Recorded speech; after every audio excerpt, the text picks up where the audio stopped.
So hello and welcome to this training about self-sabotage to self-actualization, permanent healing for change at a deep unconscious level. We're going to get straight into it and we're going to go into what is self-sabotage to put in some context for those listening and haven't seen me before. We're going to be going into what is the breakdown of what self-sabotage actually is. This is going to be really important because a lot of the time, if we are operating from a knowledge or from an insight or from a framework that is actually inaccurate, then that will hinder our progress and not help it, even though it might have some partial truths. A lot of the time that I have found in this kind of work that I am doing, partial truths lead to more harm than good. And for those of you who are watching for the first time, my name is Aaron. I'm from Self-Actualization Systems. This is a channel where we are integrating shadow work, hypnotherapy, a growing up practice, so developmental psychology, and also meditation and awakening. And if that sounds like your kind of jam, then great. Self-sabotage. This is the definition that I have found to be the most useful in terms of my own inner transformational journey, but also the clients that I work with, and also my mentors and the clients that they have worked with as well. The self-sabotage is the feeling, belief, or experience of feeling like there is something, usually the self, but can sometimes feel like it's something outside of the self. So maybe if we have had a bad father, we can imagine that there is the father within us when really it's just us inside of us, but it can feel very much like it's our father telling us what to do.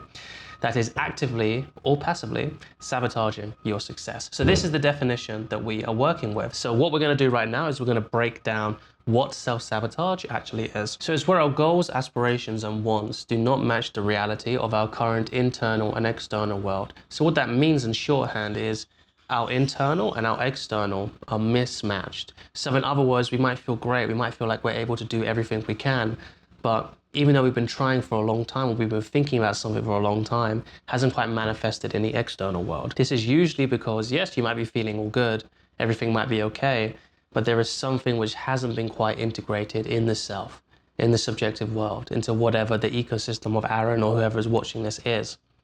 That is the difference. So in other words, to make this extremely, extremely clear, let's say that we really want to do something and we've been wanting that for a while and yet it's still, nothing has happened. That's when we can be pretty sure that there's some self-sabotage happening. So thinking that you are self-sabotage in this way is great, therefore, because it's a reality check, not an exception of what is actually going on in our world. What this means is we shouldn't take that as an exception to the rule. If we're doing great, but there's something that we really care about and we haven't made any progress with that despite having tried or despite having it been top of mind. Obviously, there are always caveats here, guys. I'm going to leave that up to you guys to kind of check in your mind because I can't go through every single caveat. But if that is something, it's something we really care about is not happening. Like let's say we've got all the success in the world, but we haven't got our dating life in order. Or we've gotten everything that we want, but financial literacy is something which we just haven't been able to get, or financial freedom. We need to take that as not as the exception, but that's the rule. Remember, in times of stress, we always drop to our lowest common denominator, because what that means is that there is something to work on. The reason why I say take it as the rule, not the exception, is because that gives us the motivation and the energy to be like, okay, I need to make something happen here. A lot of the time, self-sabotage can be solved by just owning up to the fact that there is something wrong, that there's something going on, and we actually have to step up and take ownership and say, oh, maybe things aren't as good as we thought they were, and that's when we can actually use that as a catalyst to change. So like I said, we always revert back to the weakest link or the lowest common denominator over an extended a period of time. So what I really want to make clear here, guys, is that this is not a pessimistic doom or gloom. This isn't me calling you out in a very harsh way. It is me calling you out, but it's not meant to make you feel bad in any kind of way.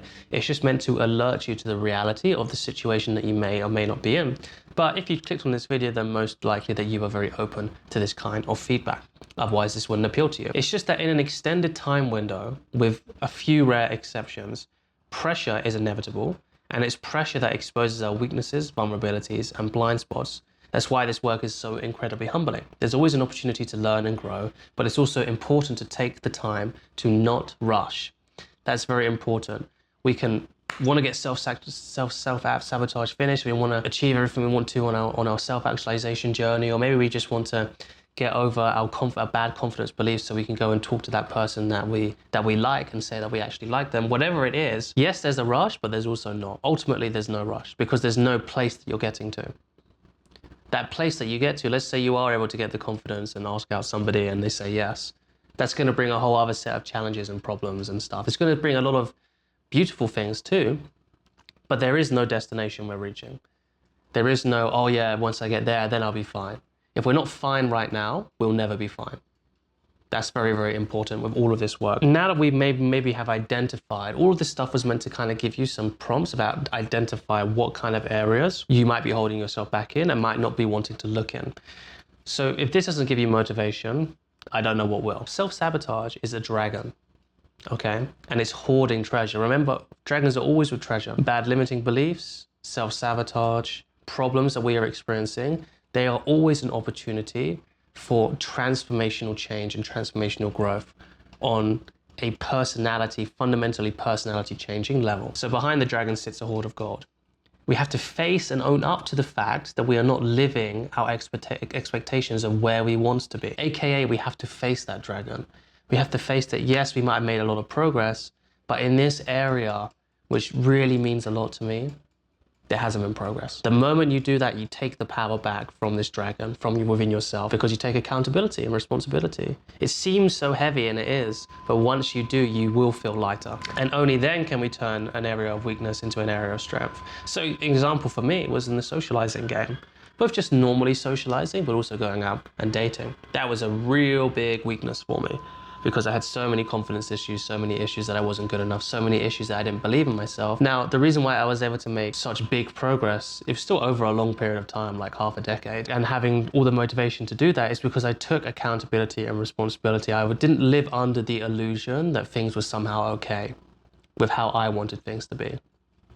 I accepted things. Okay, this is something I need to work on. And that's what enabled me to work for such a long, hard time around social calibration and actually owning my own confidence. But that only comes with accountability and responsibility as a person. So blocks are always the biggest areas for growth. They're painful, but they're always the biggest areas of growth. It's the place where we can take our playable character, not to the next level, but to the next evolution of that character.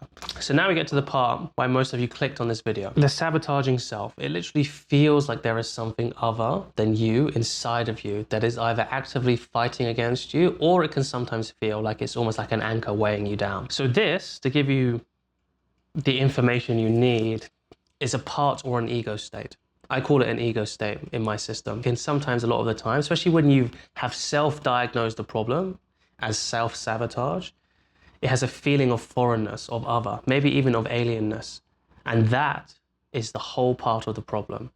This other thing which feels like it isn't you, which feels like it's fighting against you, it feels like it's something other.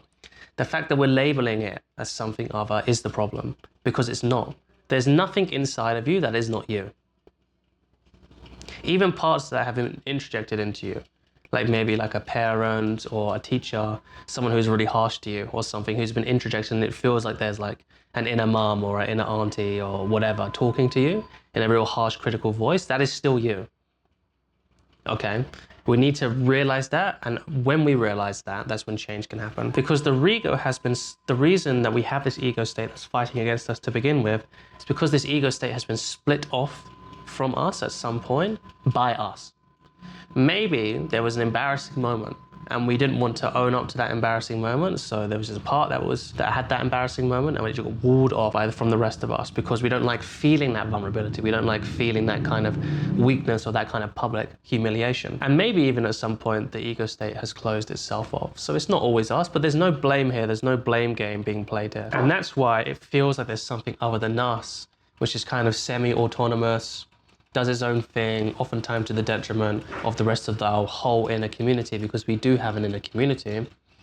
For those of you that maybe aren't quite there, yeah, you can just think that you just have you have a very rich subjective world. But for most of you, if this content is resonating for you, you kind of already have a sense that there's so many different parts inside of you, there's so many different structures inside of you, and we have to treat that like an inner community and not like we are a dictator.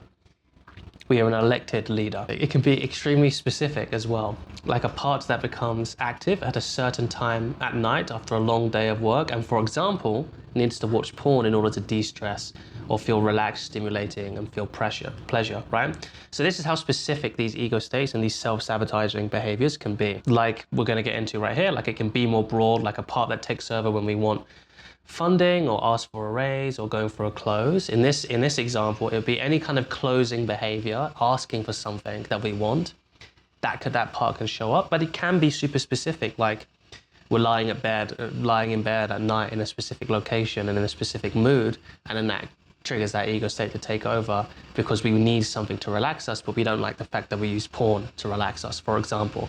That's why we hand that responsibility over to the ego state, wall it off, and then it feels like there's this other active part which is self-sabotaging us by making us watch porn, for example. And then it can dictate a whole part of your life. So we have that example, then we have the other example of asking for something, going for a close, to use more business kind of speak. But then it can be, we may be extremely social in life or in a work setting, but as soon as, like I said, it comes up to opening up or being ourselves around somebody that we are romantically interested in, or being social with a stranger, like a cashier at a coffee shop, something where there's some kind of socializing when there's somebody that we don't know. A big part of us can be comfortable with it, but another big part isn't, and it's the big part that isn't that takes over. And lastly, for completion's sake, we can have lofty goals and ideas, but the majority of us is disorganized and not unified. So it feels like the majority of us is fighting a small part of our higher self, if we want to label it like that. For those of you that don't know, labeling a part of yourself as a higher self automatically labels the other part of you as a lower self. So I would suggest not doing that.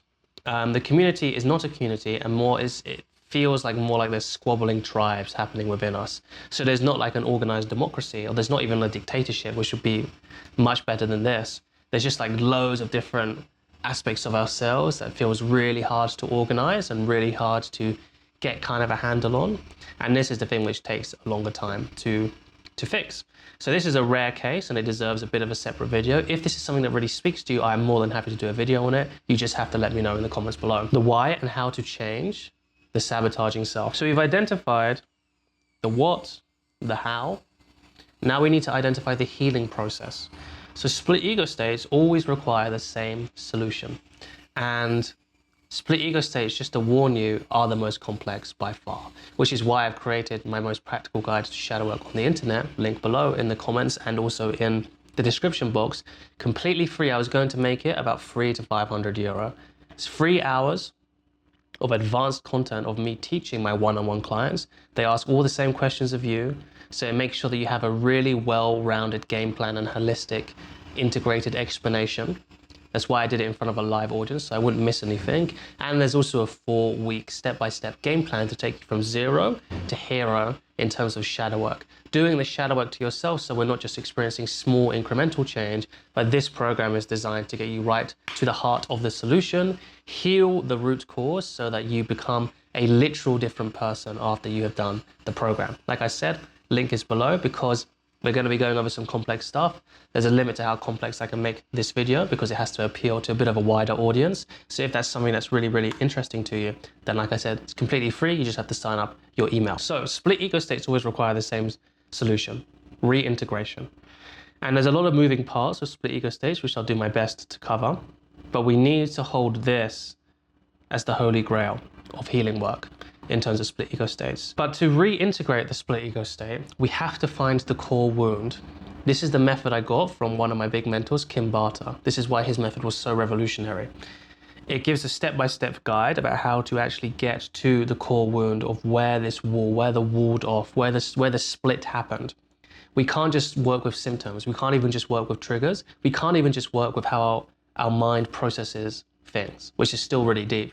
We have to get to the core wound of how this started, when this started. So we have to find the epistemology of the core wound, essentially. Like I said, I go into excruciating detail about how to exactly do this in my product, the most practical guide to shadow work on the internet, the step-by-step guide on how to actually create meaningful and permanent change within yourself, your relationships, and your life as a whole. So we have to use what and how questions if we're going to find the epistemology of a split ego state. Guys, I know this sounds this might sound like quite a lot. The reason I'm giving this to you is because this is the most effective way. You have to do a bit more of your homework. It takes a little bit longer, but once you understand this and have integrated this, you can do transformational healing on yourself. I'm basically putting myself out of business if you're able to do that. But that's what I want to be able to make sure that you guys have the access to the best information. So just be patient, do your homework on this video. I do go over the step-by-step way of how to do this as best I can. So what do I mean by what and how questions? These are mechanical questions, okay? We do not want to ask why questions. Why questions are reality cementing questions. Why do I feel so depressed? You've cemented that reality now around why you feel depressed. Why am I self-sabotaging? That reality is cemented. What and how questions, they get you deeper into the problem without having your storyline or narrative attached to it. So what has made me self-sabotage? Okay, and how is that process happening? You see, and you're getting deeper and deeper. These are the kind of questions you want to get to find out the epistemology of the core wound. What you can read that as is, how did this start? So you want to get into the content of the shadow, the content of the self-sabotage, like what is actually happening, what is actually the problem. But the part which most people miss is you also need to get the structure of the problem, the structure of the shadow. Not just what is the shadow, but how is this being sustained? How did this happen? How did this begin? And you need to use what or how questions. Again, I go into much, much more detail in that free program. And now we go deeper and deeper. The main principle we're using here is genuine curiosity. If we truly knew what our problem is, that would cease to be a problem. That's the trick here, guys. One of the biggest lessons of advanced conversational hypnotherapy I learned from Scott Jansen. It's like when you listen to your friend, like maybe you're having a beer or whatever you do, and your friend is explaining a problem which is just so obvious. You can just solve it like that. But because they're in the problem, they won't take that advice and they're not able to see that perspective because they're in the problem. If they were able to see your perspective, it wouldn't be a problem to begin with. The reason why we have compassion for our friends is because we have the same. We have problems that seem so easy to solve on the outside, but because we are in the problem, we can't see it. So we have to get curious about what that problem is and how that problem began. So we keep on going until we identify either a moment or an area of life that caused this split to happen. Maybe it's because we were talked really in a mean, demeaning way by a teacher, and we don't want to feel that way anymore, so we take that part of ourselves and we wall it off because it makes us feel small and weak. And when we realize that when that happened, we have to resolve whatever needs to be resolved. A grievance, a misunderstanding, a feeling of resentment. How you do this is, in this example, let's say this part that was walled off, you hold the unconditional loving witness from Kim Barter, or the unconditional positive regard from Carl Rogers, one of the most revolutionary psychotherapists or therapists that there has ever been. You need to make sure that this part feels that from you, doesn't feel judged. The reason it has stayed walled off, a big part of it, is because it feels judged by you. It feels like it's not welcome. You have to be the person that makes it feel welcome, no matter how humiliating or scared that part makes you feel. Right? This is where we have to put our big boy boots on, so to speak. And when you do that, you say, you apologize, you say, I'm sorry, you hold this part in unconditional love and unconditional positive regard. It slowly becomes a conversation, it becomes a relationship where it opens up to you. And then, reintegration. We get rid of that wall and it comes closer into us and it becomes a part of us again. And then we stop self-sabotaging because now it feels like it's a part of you and it's not going to sabotage itself and it feels welcome. And then what we need is the embodiment process, which I took from my mentor Kim Barter, to make this change become permanent. The deeper a problem is and the less experience you have, the more time you have to take after the healing has been done. Most people die on the way back down from a mountain. Most people get to the peak, but because they've just been focused on the peak, they're not able to come back. It's the same for healing. We can get to the healing, we can get to the how and the why, we can see how this split happened, we can hold that part in unconditional love, we can say it's okay, you don't have to be walled off anymore. We can say all of that, but then because we've been living in a way for such a long time, maybe we can forget that, or maybe it needs a bit more reassurance. Remember, it's a relationship, it's another part of you. It's probably younger as well, so it needs a lot of reassurance. We need to make sure we have an embodiment practice to make sure that we can take all of those amazing, beautiful experiences from the peak down the mountain with us. So what is an embodiment practice? We just check in 15 to 30 minutes every single day with this part, with this relationship, and we just hold it in unconditional love. Again, I go into much more detail about how to do this step by step in the free product. So concluding insights and key takeaways. The most important thing is to stop treating yourself as an adversity, ourselves and our ego states included. If we treat ourselves to an adversity, then the other part will conform to that identity. And it will start to treat you like an adversity too. And now you have a real hard, friction, tough relationship with yourself.